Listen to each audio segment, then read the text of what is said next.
তো বন্ধু দেখো ওই পাতাটা কিন্তু বাটা হয়ে গেছে,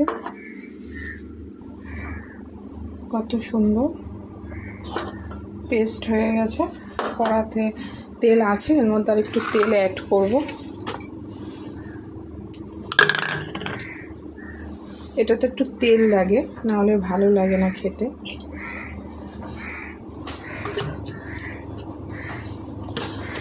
আর কিছুই দেব না তেলের মধ্যে, এটা ডাইরেক্ট দিয়ে দেবো, কারণ কালো জিরে সবই আমি ভেজে, অন্য সময় কালো জিরে ফোড়ন দেওয়া হয়, তো এবার আর সেটা করিনি, একবারে সব ভেজে নিয়ে এটার সাথে পেস্ট করে দিয়েছি। তো দেখা যাক, তো চলো তেলটা একটু গরম হোক। তো বন্ধুরা দেখো আমার কিন্তু তেল গরম হয়ে গেছে, আর এবার আমি এটা তেলে দিয়ে দেবো।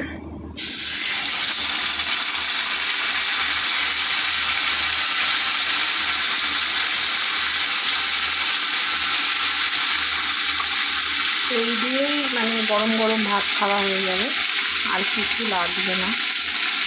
যারা খেয়েছো তারা জানে এটা বেশিরভাগ মানুষই পছন্দ করে। তো চলো এটা ভালো করে একটু ঢেলে দিই, দু হাত না হলে হবে না।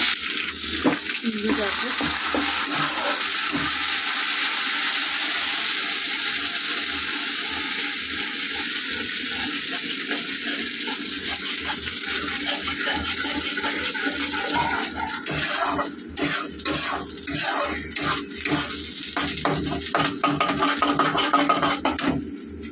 আমরা দেখো একটু লবণ আর একটু হলুদ দিয়েছি।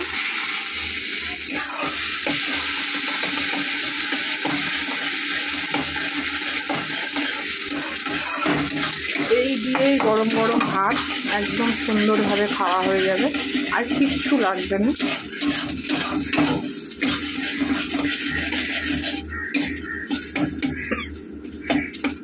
তো এটা হোক, এটা একটু হতে সময় লাগবে,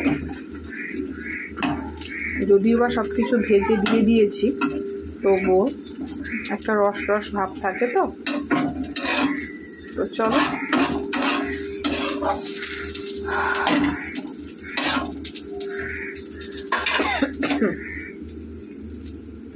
চলো এটা হোক, পরে আবার আসছি।